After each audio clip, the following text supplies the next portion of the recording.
अस्सलामुअलैकुम dear students, मैं हूं आपका टीचर राजा जवाद अहमद मीरभर और आप देख रहे हैं मेरा यूट्यूब चैनल राजा जवाद अहमद मीरभर। आज हम चैप्टर नंबर 2 बायोमॉलिक्यूल्स का एक इम्पॉर्टेंट टॉपिक जो है लिपिड के अंदर ही उसका एक पार्ट है जिसको हम कहते हैं फास्फोलिपिड। क्योंकि लिपिड का ये टॉपिक है तो यहाँ हम लिख लेते हैं कि ये लिपिड का पार्ट है। ठीक है जी।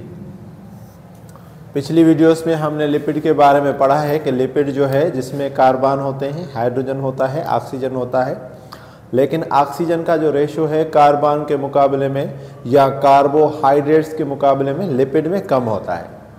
लिपिड जो होते हैं वो नॉन सॉल्वेंट होते हैं, वाटर के अंदर अनसॉल्व्ड होंगे, ऑर्गेनिक कंपाउंड में या ऑर्गेनिक सॉल्वेंट होते हैं। दूसरी बात ये थी कि लिपिड के अंदर जो एनर्जी थी वो बनिस्बत कार्बोहाइड्रेट्स के ज़्यादा होती है। तीसरी बात हमने ये पढ़ी कि एक एवरेज इंसान के अंदर जो लिपिड है उसका 16 kg होता है, जो अप्रोक्सीमेटली वैल्यू के बराबर होता है 1,44,000 या 144 × 10⁻³ कार्बोहाइड्रेट से ट्वाइस इसमें एनर्जी होती है। अब लिपिड में सिर्फ हमें ये गलतफहमी होती है कि लिपिड्स में सिर्फ फैट ही फैट होंगे, लेकिन सिर्फ फैट लिपिड में नहीं है। फैट है, असाइल ग्लाइसरॉल के अंदर फैट भी आ जाते हैं, ऑयल भी आ जाता है। उसके बाद फास्फोलिपिड है, वैक्सेस है, ट्रपिन्स हैं। ठीक है, तो ये सारे के सारे हमारे पास एग्जाम्पल है। असाइल ग्लाइसरॉल हमने कर लिया है, अब हम फास्फोलिपिड कर रहे हैं। तो फास्फोलिपिड सबसे पहले हम कहते हैं किसको हैं वो समझ लें, या पहले जो लिखा हुआ है वो ज़रा देख लेते हैं कि फास्फोलिपिड जो है ये हर लिविंग ऑर्गेनिज्म में मौजूद है। जितने भी लिविंग ऑर्गेनिज्म्स हैं फास्फोलिपिड उन सारों में मौजूद है। जितने भी लिविंग ऑर्गेनिज्म्स हैं उन सारों में ये मौजूद होता है। ठीक है जी, जितने भी लिविंग ऑर्गेनिज्म्स हैं सारों में ये फास्फोलिपिड जो है मौजूद होता है। पहली बात तो आपको ये पता हो कि जितने भी लिविंग ऑर्गेनिज्म सारों में मौजूद होता है। और कहाँ मौजूद होता है? उनकी सेल मेम्ब्रेन में। सेल मेम्ब्रेन जो बनी हुई होती है वो जो है जिसको हम सेल लीमा भी कहते हैं या प्लाज्मा मेम्ब्रेन भी कहते हैं, वो हमारे पास किससे बनी हुई है? वो हमारे पास बनी हुई है फास्फोलिपिड से। दूसरा किस में हेल्प करता है? ये हेल्प करता है ट्रांसपोर्ट में। ट्रांसपोर्ट में ये हमें हेल्प करेगा। तो पहला ये इसका फंक्शन आप ज़रा देख लें। दूसरा इसका फंक्शन है ट्रांसपोर्ट। ट्रांसपोर्ट में आपको ये हेल्प करेगा। ठीक है जी। उसके अलावा तीसरी जो बात है ये सेल की परमिएबल में भी हेल्प करेगा। यानी कौन सी चीज़ सेल के अंदर आ सके, कौन सी चीज़ सेल के अंदर ना आ सके, तो सेल मेम्ब्रेन को परमिएबल करने में भी ये हेल्प करता है। तो बहुत इंपॉर्टेंट इसके फंक्शन है। अब इसको कहते हैं किससे हम फास्फोलिपिड कहते हैं? तो आप ज़रा देख लें कि इसको हम कहते हैं कि कंडेंसेशन। कंडेंसेशन का मतलब हमने पीछे भी पढ़ा था असाइल ग्लाइसरॉल में, रिमूवल ऑफ वाटर।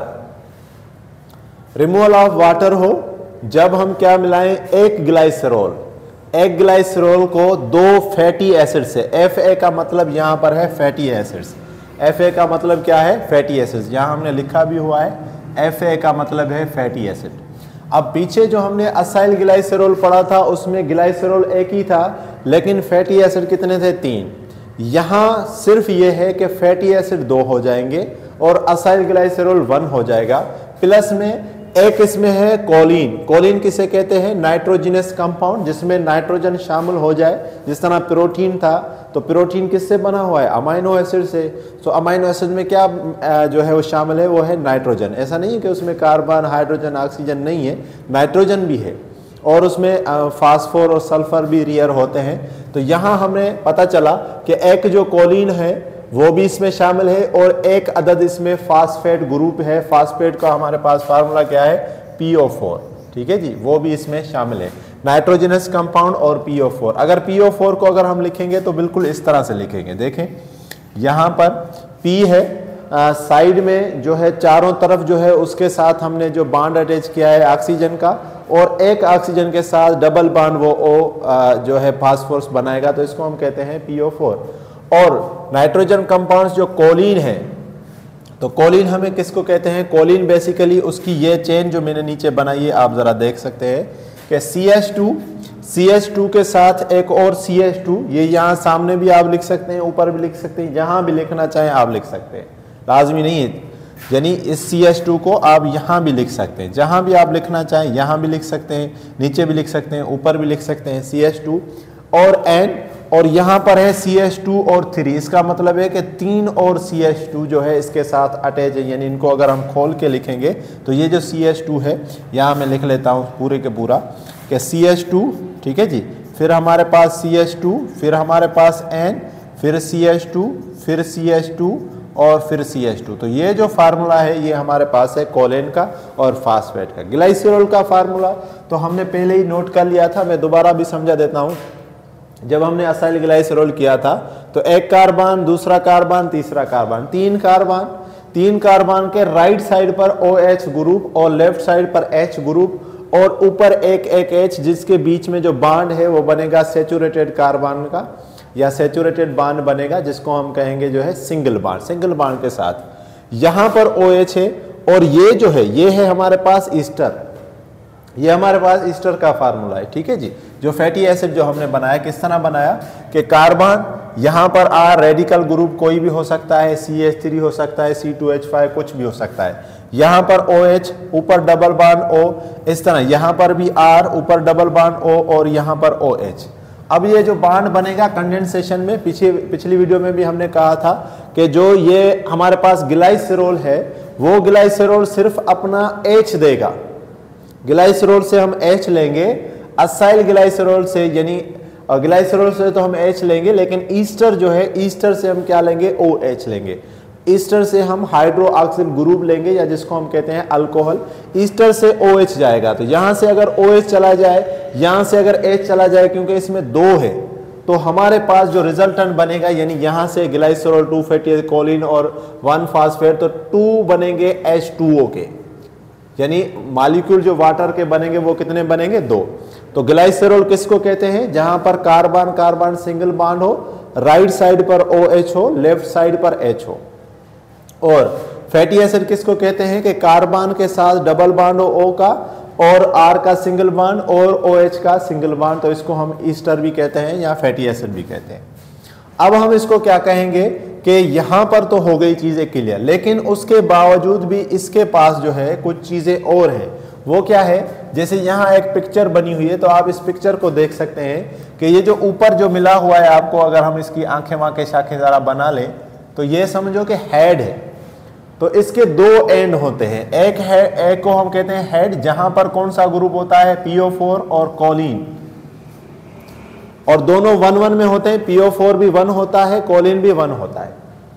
और नीचे जो है टेल है, जहां पर क्या मौजूद होता है, फैटी एसिड। और यहां पर ये जो लाइन जहां से बेंट हो रही है, यहां पर ये जो जगह है जहां से ये बेंट हो रही है, यहां डबल बॉन्ड जो है वो मौजूद होता है। पिक्चर में भी आप देख सकते हैं हेड। अब बात क्या है कि ये जो हमारे पास हेड है PO4 और ये जो डबल बॉन्ड है, यही इनके काम है। आप जरा इस पिक्चर में ही देख लें कि यहाँ दूसरी पिक्चर है, ये जो गोले बने हुए हैं ये सारे के सारे, ये सारे के सारे हेड है। तो हेड है तो इसका मतलब है कि यहाँ पर कौन सा जो है वो होगा, PO4 होगा, फास्फेट ग्रुप होगा, और यहाँ पर क्या होगा, कोलिन होगा। और क्या होगा भाई, कोलिन। नीचे आ जाए तो ये जो नीचे है, ये जो बीच वाला हिस्सा, इसको हम कहते हैं टेल। और ये जो टेल है ये क्या कंटेन करेगा, ये कंटेन करेगा फैटी एसिड। और फिर उसके नीचे क्या आ जाए कि ये हमारे पास है PO4 और कोलिन 1-1।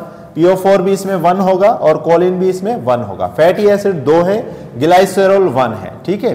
अब ऐसा क्यों है कि हेड हमारे पास फास्फेट और कोलिन है और टेल हमारे पास जो है वो हमारे पास लिपिड है। और अगर इस पिक्चर में अगर देखें तो टेल बीच में क्यों है, ऊपर भी हेड है नीचे भी हेड, ऐसा क्यों है? उसकी वजह है कि जब हम फैटी एसिड की बात करते हैं, ठीक है जी, जब भी हम फैटी एसिड की बात करते हैं, टेल की बात करते हैं, फैटी एसिड की या टेल की, तो ये होता है नॉन पोलर। ये क्या होगा, नॉन पोलर, ठीक है जी। फैटी एसिड क्या होगा, नॉन पोलर। पहली बात तो आपको ये पता हो कि फैटी एसिड हो जाएगा नॉन पोलर। दूसरी बात ये है कि ये होता है हाइड्रोफोबिक। क्या होता है, हाइड्रोफोबिक। हाइड्रो का मतलब होता है वाटर, फोबिक का मतलब है फियर, यानी ये वाटर रिपेलेंट होता है, वाटर को खुद से दूर करेगा या वाटर से ये खुद दूर होगा। इसीलिए देखें कि अगर ये ऊपर हो जाता तो जैसे ही पानी जिस्म में आता तो पानी तो अंदर आ ही नहीं सकता, तो इसलिए इसको बीच में रखा गया। कुदरत ने एक ऐसा सिस्टम बनाया कि जो चीज जिस चीज से भागती है वो उसे दूर कर दी गई। तो ये है हमारे पास वाटर रिपेलेंट, जो पानी को जो है दूर करेगा। पोलर नॉन पोलर भी है, हाइड्रोफोबिक भी है। टेल वाला हिस्सा है फैटी एसिड। अब जो नीचे है यानी ऊपर वाला जो हिस्सा है वो है हमारे पास हेड। तो हेड किससे बना हुआ है? फास्फेट ग्रुप से और कोलिन से, दोनों एक एक है, और ये हेड वाला हिस्सा है। हाइड्रो हम कहते हैं जो है वाटर को, और ये जो था फोबिक था, लेकिन ये है फिलिक। फिलिक हम उसको कहते हैं जिसको कहते हैं लविंग, यानी ये वाटर से दूर नहीं भागेगा, ये वाटर को अपनी तरफ अट्रैक्ट करेगा। और दूसरा ये जो हमारे पास ये नेचर होगी इसकी, वो कौन सी नेचर होगी? पोलर नेचर की होगी। वो कौन सी होगी? पोलर नेचर की। एक दफा फिर आप समझ लें कि जो हमारे पास हेड है वो फास्फेट से बना हुआ है और कोलिन से बना हुआ है, पहली बात। जो हेड है हमारा वो हमारे पास है पोलर, दूसरी बात। जो हेड है हमारा वो है हाइड्रोफिलिक, वाटर लविंग है, तीसरी बात। चौथी बात जो है ये फिलिक जो है इसका मतलब ये है लविंग, यानी ये वाटर को अपनी तरफ अट्रैक्ट करेगा, और ये ऊपर होगा, ठीक है। इसी तरह जो हाइड्रोफोबिक है जिसको हम कहते हैं टेल, जिसको हम कहते हैं फैटी एसिड, जिसको हम कहते हैं हाइड्रोफोबिक, वो क्या होगा कि वाटर रिपेलेंट होगा, वाटर को खुद से दूर करेगा। तो यही सारी चीजें थी फास्फोलिपिड के अंदर कि किससे बना हुआ है, कैसे बना हुआ है, कैसी इसकी शक्ल है, क्या क्या इसके काम है। तो लिपिड के बहुत इंपॉर्टेंट काम है। होपफुली आज का लेक्चर फास्फोलिपिड का आपको समझ आया होगा। ग्लाइसरॉल की अच्छे से प्रैक्टिस करें क्योंकि असाइल ग्लाइसरॉल के अंदर भी आता है। फैटी एसिड की भी अच्छे से केमिस्ट्री का पार्ट है यहाँ पर बायोमॉलिक्यूल्स के अंदर, तो इनकी अच्छे से प्रैक्टिस करें ताकि आपको ये जब आप सवाल आए तो सवाल में भी अगर आप ये चीज़ें बनाएंगे ये या ये, तो आपके मार्कें अच्छी आएंगी। Thank you, thanks for watching.